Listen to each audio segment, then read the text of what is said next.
In at number 10, we have ancient India. And to start everything off, first thing, it all begins with Mahavishnu. Not to be confused with Vishnu, this is Mahavishnu. He meditated the multiverse into existence. Yes, the multiverse, he meditated, he's the godhead of the multiverse. And out of his navel grew Lord Brahma and Lord Vishnu. All right? Now, these two had been feuding for all eternity about who was the supreme deity, excluding Mahavishnu, who is in fact the godhead of the multiverse. They were arguing who is the supreme deity of this universe. And out of that argument manifested Lord Shiva. And Shiva, he basically came in and bitch slapped both of them and said, I'm the supreme deity, I'm a pillar of fire, and I'm bad as fuck, and you guys need to shut the fuck up. And one of his powers is his third eye. When he opens it, everything that he sees is destroyed. He's the god of death, the destroyer of worlds. Look at this dude. This dude's bad as fuck. And what's cool is his devout followers in India, they have a special day once a year where they all get together and celebrate Lord Shiva by smoking marijuana, because that's what Lord Shiva did, was smoke cannabis. So, cool little fact. Not many people know it, but it's true. That's what he likes to get down on. That's my kind of god. That's all I'm saying. Look how he's hitting that too, dude. Look at the little fist bong. That's awesome. Now, this is a Shiva Linga. All right, this is a symbol of Lord Shiva, but it also is interpreted as a symbol of all three of them, where you have Shiva, Vishnu, and Brahma. But mainly, it's of Lord Shiva. I mean, that's like his symbol or whatever.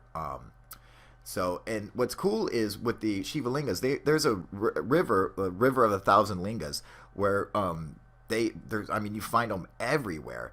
And, what a pain in the ass to construct all these. Like, did they have to do it like when the river ran dry, or I have no idea, but it's freaking beautiful, And what these are lingas. These are magical stones that's supposed to have like healing properties and stuff. And what's cool is they're only found in the Narmada River. Only one place in the world are these stones found. And that's why they're considered so special. And yes, they are the same stones from Indiana Jones in the Temple of Doom. Ukti-dikti Kalima. Man, I used to love that movie. Oh, look at some of the size of these fucking things, man. Look at the size of that. Is that crazy or what? They all come from one river. And no one knows why they do this. Look at that motherfucker. And besides, that black ones are the most sought after of the lingas. All right, but then they also have the ice lingas in India. Look at this, dude. They all go up and they worship these giant frozen like stalactites every year or whatever that look like giant Shiva lingas. All right, number 9, we have Teotihuacan, the city of the gods. Now this place is really cool, and some interesting facts is they found some tunnels underneath the feathered serpent. And when digging underneath, Dr. Sergio Gomez found a couple different items. And one thing that he found was mercury, all right, and these golden spheres, these guys right here. Now, when I look at those, I'm like, those aren't golden spheres. I'd be willing to bet money that those are pieces of sulfur. I mean, it looks exactly like it. I think those are chunks of sulfur. And what's interesting about that is that it's a mix of sulfur and mercury running underneath the pyramid. But this isn't the only place that this has occurred. This has also occurred in China, in their pyramids, which they claim are not pyramids, but it's blatantly obvious that they are. But under their pyramids, they have mercury and sulfur. And that last picture with the guy touching the mercury, that's not mercury, it's gallium, but don't ever touch mercury or gallium anyway. It's probably bad for you, even though gallium's not. Now, this is one of their things that they say is not a pyramid. Fuck you, that's a total pyramid. Give me a break, China. They just don't want to admit that they made pyramids for some reason. Anyway, the pyramid where their emperor has the terracotta army, all right? Underneath this pyramid, where his tomb is, there is a river of mercury and a bunch of sulfur. And I found out that like alchemist beliefs back in the day was a mix between mercury, sulfur, and salt made up people. Number 8, we have basically Peru. Machu Picchu, Atolitambo, Sacsayhuaman. This whole place, incredible. I love something. The architecture here is just completely fascinating, especially when you are able to build that high up. Now, Pachacutec, their leader of the Inca, he and their people never claimed to be the builders of Ollantaytambo or Machu Picchu or anything. They straight up said that they found it, okay? To put that in perspective, that would be like an archaeologist coming to your house or to your apartment and saying, wow, this is a beautiful apartment. Oh, man, so you built this? And you're like, no, I just moved in here. And the archaeologist is like, no, you built it. No, for real, dude. I literally just moved in here. Shut up. No, you didn't, you stupid Incan. You fucking built this thing. That's what it's like, because they're like, we straight up didn't build it. We found it like this. Why aren't you listening, you fucking white devil? Jesus Christ. This is the gateway of the sun. And these are solid granite. These were brought from another mountain, across the valley, across the river, and then up the other side of a mountain. 50 tons each. The work that it would take just to move one of these things with the modern technology, all right? You're talking you would have to have axles and hydraulic presses and pumps and pulleys, and you would have to change the whole face of the mountain and create yourself a road. And I mean, you'd have to go through so much, and they did this with nothing. All right, number 7, we have ancient Sumeria, modern day Iraq or Mesopotamia. Now, this place is really, really interesting. They say it's the first civilization, the cradle of civilization. I disagree, but we'll talk about that later.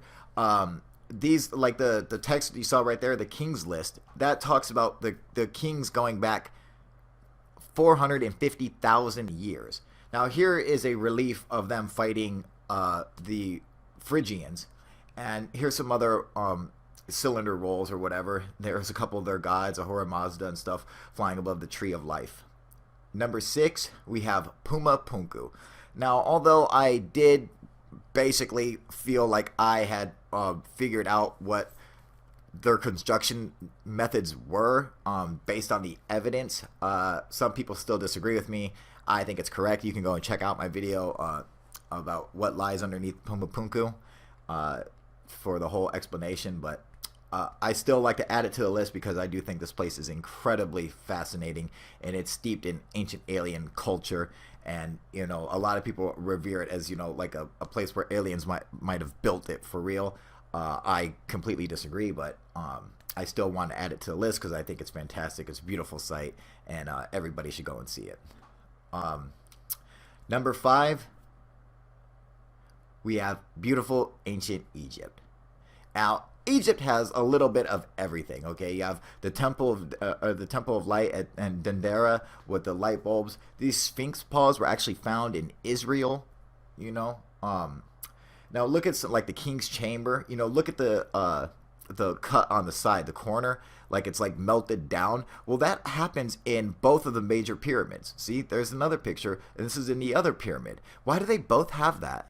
Oh, and this is the forged cartouche of King Khufu or Pharaoh Khufu. That way they could pretend like they know who it goes back to, even though it's written completely wrong and no cartouche is written like that. I mean, now look at these coffers again. I mean, look at that. There's something like poured, melted through the side. And I like looking at the old pictures of the pyramid. That still goes along with my theory on it being built on an earth mound. Look at that. I'm telling you. Does that look like it's a bunch of bricks? You know, no. It's like they encased it with stone, like the mountain. But now here's something I'd like to point out: the hieroglyphs, where everyone says they're UFOs or submarines or helicopters or whatever. I found the exact same inscription. However, these are the ones that would have been laid over the originals. This is why it looks kind of fucked up, because they tried to redo them. They tried to add new hieroglyphs on top of it. But I'm telling you, that's it. All right. Number 4, we have Nazca, Peru. Once again, fucking Peru. I swear to God, I love that place. You know? Now look at the Nazca lines, man. These things are absolutely incredible. And the reason why this one is so high up on the list is because what the hell are the lines for? Yes, I can understand artistic endeavors and shit like that, but I mean, when it's you can't even see your own art, that this artwork is made for the gods. Guaranteed, and that's who it's made for. Look at the Paraka's skulls too. Aren't they cool? They don't even have like the suture marks on them where the skull pieces come together. That's so cool. All right, number 3, we have Malta and Gozo. Out in the Mediterranean Sea. These islands are incredible, and they are considered some of the oldest megalithic ruins on Earth. These were the oldest up until the discovery of Göbekli Tepe. Now, this is the hypogeum. It's actually excavated out of the stone underneath in the ground. And one of my favorite things about Malta is the tracks, the cart ruts, or what they call them. They go across the entire island, and like in every direction, and they're always evenly spaced, parallel, about 4 feet apart, and it looks like they were pushing carts, That's why they call them the cart ruts. But some of the things just don't make sense because some of the cart ruts literally go into the ocean for miles. Like that. These you keep following. They go for miles out into the ocean. So I mean, this is obviously much older than they think it is. I mean, look at the damage on some of this shit. That shit's crazy. But I mean, I love those lines and shit like that around the world. It's so cool. Number 2, we have Baalbek in Lebanon. Now, this is one of my favorite places because this place is like a place for giants, and it also has a connection with our number 1 spot. Look at the size. Before, right there, that's the stone of the pregnant woman, which used to be considered the biggest stone, the biggest cut stone on Earth, until they found the other ones underneath it just like 2 years ago. They're like, holy shit, those ones are even bigger. Look at the size of this place, man. I mean, that's insane. Look at that. Come on, that's fucking insanity. Who needs that?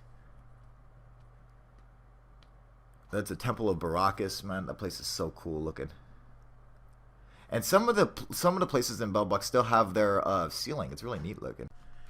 And then it comes down to number 1, which, of course, if you know me, you'll know that it's Turkey. That's right, motherfucking Turkey. Now, a lot of my subscribers are going to know that I am obsessed with Turkey. I believe it to be the birthplace of civilization and not Sumeria.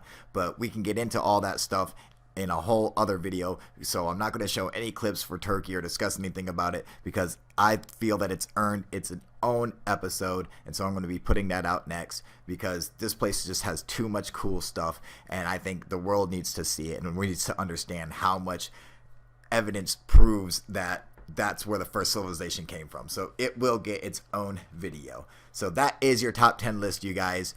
If you like it, cool, thanks, comment, like, subscribe, and I will see you guys later. UFO Proof out. What's up, you guys? UFO Proof here. And I just want to say that I hope everyone had a happy and safe Thanksgiving, that you got to eat tons of turkey and stuffing and delicious fucking pumpkin pie, alright? I hope you guys had a great time. Also, I didn't forget about you guys for Black Friday. I'm unveiling my new UFO Proof hoodie. On front, it says UFO Proof. You want to know why? And on back, it says, because fuck you. That's why. So I'm unveiling that hoodie. It's just out, and I'm not making any profit off of it, so you're just paying for the material. So go there and order it. This is the cheapest you're going to get it. The sale is going on for the next 5 days, so make sure you go there and check it out. I'll put a link in the description below so you guys can go and get yourself a kick-ass UFO-proof hoodie so you can do some UFO hunting in the wintertime. It's going to fucking rock. Also, go and check out my website at ufoproof.tk. Sign up, become a member, because I'm going to be doing live chats from there, and I will be doing live chats tomorrow, so I want everyone to come and join me on my website. You can go, once you sign up, become a member, go to the tiny chat room and log in, and we're good to go. As long as you got a camera or a mic, you can talk, or you can just text if you want to, alright? So come and check it out, hang out with us, tell us UFO stories, and let's all have a good time, you guys. Alright, UFO Proof, out. What's up, you guys? UFO Proof here, and I just want to say that I hope everyone